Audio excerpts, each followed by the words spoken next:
The tide of monetary easing is supporting financial markets. Will the US elections help or hurt investor sentiment?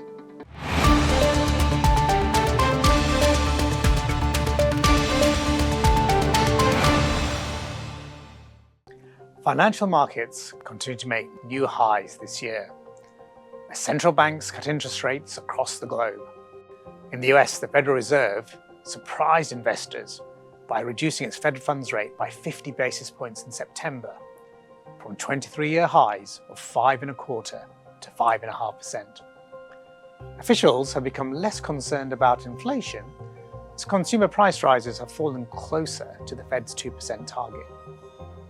Instead, the risks of rising unemployment pushing the US economy into recession have spurred the Fed to begin its easing cycle with a large 50 basis point rate cut.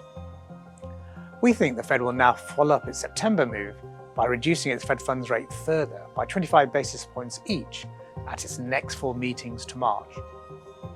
The Fed funds rate would then fall to 3.75% to 4%, providing further support to financial markets and helping the US economy achieve a soft landing.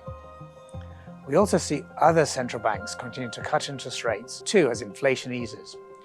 The European Central Bank made its second rate cut of the year in September, lowering its deposit rate again by 25 basis points to 3.5%, and is set to ease interest rates again in December.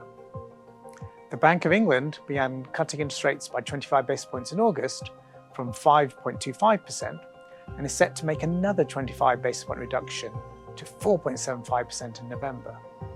And the People's Bank of China also surprised by reducing its 7-day reverse repo rate from 1.7% to 1.5% as part of a broader stimulus package to support growth, real estate and equity markets in China. We think investors should maintain a modestly overweight stance towards risk assets given the tide of monetary easing, but we recognise that risks remain this year, including the wars in the Middle East, geopolitical tensions and the US elections. In particular, if a new president follows more inflationary policies next year, then the Fed may be forced to stop cutting interest rates. I'm Mansoor Mohyuddin, and this is Bank of Singapore Research. For more information, please refer to this month's monthly investment guide.